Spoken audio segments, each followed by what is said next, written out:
Hey, heads up, bitches. Welcome to another episode of Cut the Shit. I am Christian Tucker, giving you just another idiot's view of the world. I will be ranting and raving about this week's crap that has caught my attention for its stupidity or its uniqueness or its newsworthiness, or at least what I deem newsworthy anyways. As always, don't forget to catch us on the web at www.cuttheshitalready.com. There you will find links to hit to subscribe to our podcast. Also, you'll find a link to Twitter. Our Twitter handle is at PLZ Cut the Shit, as well as Facebook. You can go to www.facebook.com/Cut the Shit Already /. Got something good to say or pass along? Do it at any of these locations. Got some putrid shit to spew my direction? Do it there also, dirtbag. We welcome it all. Okay, so let's get this shit going, shall we?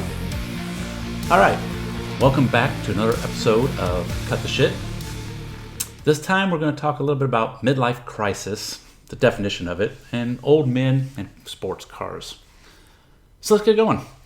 Ever wonder why you see old men in expensive sport cars? It's not for the reasons you think sometimes. You see an old man in a $60,000 Corvette or a $100,000 Audi R8, or even more expensive. Oftentimes he's with his wife, or sometimes with a young mistress, but why? First, the obvious answer. It's not until adults get to a certain age that they could afford to buy such a car. But that answer is too easy and just a portion of the total picture. Oftentimes, people see him in that car and roll their eyes and say to their friend, midlife crisis. I hate that fucking word. Supposedly, I went through a midlife crisis around 43 years old. Or at least that's what everyone said about me. At first I said, fuck off. But after some time I realized it was actually bothering me to hear people say that about me. I didn't feel like I was at a crisis. Why were they saying this about me? One, I sold our dream house that I always wanted. It was on a beautiful lake. It was truly a dream home. Number two, I sold my company. And three, I got a divorce after 22 years of marriage. So far it sounds like a standard case of midlife crisis, no? Then I bought a convertible Mustang. Definitely midlife crisis car for sure, right?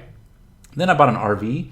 And I went to Florida and toured the entire state for 42 days. And then I lived on the beach for a year in said RV. All that must be the signs of a clear midlife crisis, right? No, not even close. Let me fill you in from a man's perspective what he is doing and feeling and the reasons he acts the way he does that everyone just wants to write off as a simple dismissal of midlife crisis. Not every man goes through this, by the way. Many spouses, children, family, and friends may never have known a man that has gone through this supposed change. But for those of us who have, there's a reason for it, or reasons. Let me give you a quick synopsis and then share a more detailed story from my own experience. A man marries young, works his ass off for 20 plus years, makes sure the wife is always taken care of, clothes, makeup, new car / minivans, make sure the kids have new clothes and shoes so they can be cool at school. In his 20s, he is working and helping mom raise the kids. In 30s, he's coaching Little League and going to play, school plays and so forth. In his 40s, he is buying teenagers cars and expensive clothes and saving for college. In his mid to late 40s, the kids are now out of the house. He no longer has the expense of the kids or fulfilling his duty to put them first. He now has free time and extra money that he never had before. He worked his way up in life and career and can afford to do what he wants when he wants. He looks at his wife and says to her, I've always wanted a Corvette, ever since I was like a little boy. But I could never afford one. It was never practical because we had 2 kids to get to practices and recitals. But now that it's just us, I finally want to get my dream car, do something for me. Being the loving and devoted wife that she is, she understands and does not protest because she knows he has always put everyone before him and she knows he deserves it and wants him to be happy, even though she thinks the Corvette's foolish and silly. A midlife crisis, as some of you asshats like to call it, is really just a picture of a man who worked his ass off and sacrificed many things for himself to provide for his family and kids, to give them the life they deserved. A midlife crisis is you really looking at an honorable and stand-up guy, someone who did it all the right way, and now he's rewarded for it. Now, obviously there's no scenario that covers every man in every situation in the world, and some guys are just assholes. They did it all the wrong way, and they still got the Corvette. But most of the men I have met that do drive those cars seem to fall in that category. So before you dismiss him as a selfish asshole going through a midlife crisis, ask yourself if that man could fit into that scenario I just gave you. Let me give you my story to help illustrate the point more. I got married at an early age and had children. In my case, I was married at 20. I had my first kid at 21. I had no career and made no money, but we were madly in love. We had 2 old used cars till hers blew up. Then we were just down to 1 car, a 1993 Ford Ranger. She worked, and I did what passed off as work in the retail business. Nothing that was going to make us rich. After our first child, we traded in the truck for a Ford Escort station wagon. Yeah, we had one of those. Trying to get a baby to daycare, a wife to one job, and me to another with 1 car was quite challenging, to say the least. I needed a job that gave me a company truck. I had a cousin who worked for a pest control company and had a company truck, so I thought that would be good for me too. Quick side note, getting in the pest control business was the best thing I ever did. It gave me the tools and experience and knowledge to grow and one day own my own company. But I digress, let's get back. So now we have 2 cars. I have a career that requires 60-hour work weeks and working weekends. Over the next 9 years, I worked my ass off to provide for our family. 1997, we bought our first house, and we upgraded our Escort station wagon to a Ford station wagon. Then in 2001, we bought our first brand new car, a 2001 Isuzu Trooper. It was great. We used that vehicle to go to Colorado just weeks after buying it. This was the beginning of our yearly tropical vacations. I say tropical because we never went back to Colorado as she hated being up in the mountains. Me, I loved it. Anyways, every year with our refund tax money, we would buy a new piece of furniture to upgrade an old existing piece we had.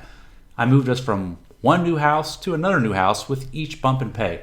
Also getting her the newest version of whatever vehicle she wanted.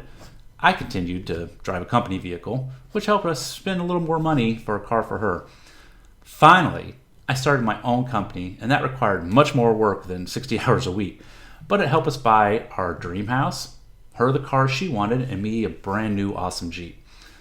The 17 years I drove a company truck, I always wanted a convertible, but it wasn't practical for a family of 4, as now we have 2 kids. In reality, it's not even practical if you have 1 kid, so I never got one. The family was more important. Nightly, me and the wife watched International House Hunters. Still to this day, my favorite TV show. We love seeing how people in other countries lived and how cheap or expensive it was. It opened us up to new things. We decided we were going to travel, and as soon as the kids were out of the house, we were going to enjoy life. We talked about moving to Florida, get a small place on the beach, and use that as our home base to come home to from our travels around the world. My son was 16 and my daughter was 21. Little did I know my daughter had other plans for us. She ended up getting pregnant and having a baby boy. Great kid. But we were shocked, but we were also happy for her. Then one day my wife made an innocent remark to me that changed my life forever. She said, we can't move to Florida now. I don't want to leave the grandbaby. I didn't realize this is why I was selling everything that I owned and asked for a divorce. At the time, I did not know what was wrong with me. Just that I had to go. I had to get out of there. Basically, I had to run away, but I didn't know why. Now I know. I was not unhappy. I did not resent my wife and kids, but it was now time to do something for me and me alone. I worked my ass off for 22 years, gave all of me to everyone, and now I felt like it was my turn.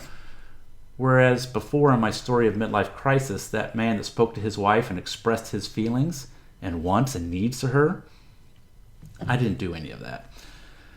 But it also goes back to her remark of not wanting to leave because of the grandbaby. We had spent 2 years talking and planning on this Florida move and traveling. I had been anticipating it, longing for it. I wanted it more than anything else in the world.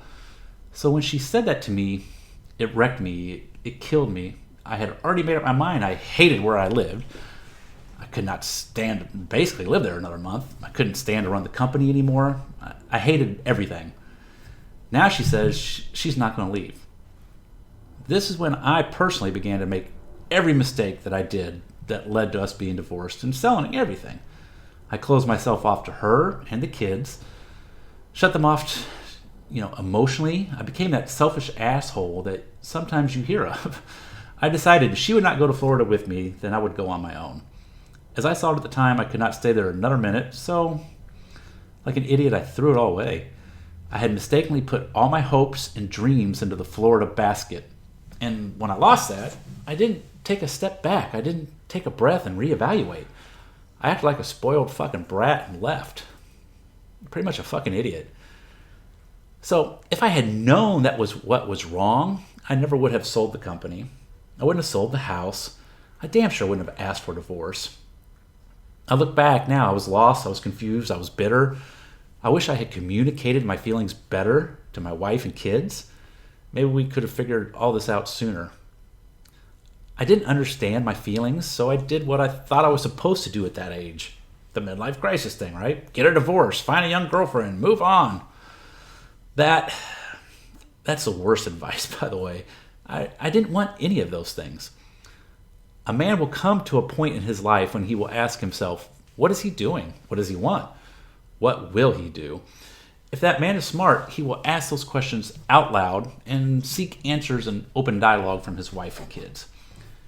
He will ask these when his job is done as a father. Sometimes he will mistakenly think it is also done as a husband because he does not understand his feelings and what is happening. Much like I imagine a woman might feel when the kids who relied on her for so much growing up leave the home, and now she feels empty and worthless and like she has nothing to offer. I won't pretend to know the full extent of what women feel on that subject, but I have heard it discussed many times. Ladies, know this. If you feel that way, it's very possible your husband feels the same or similar. Before things spiral out of control, you need to discuss all of it. So next time you see an old man in a sports car and want to make jokes, my advice to you is just cut the shit. Give the guy a break. He probably worked his ass off, took care of his family, and did all the right things to get to that point in life. Me, I did that too, but then I fucked up. It's time to make amends for all that too.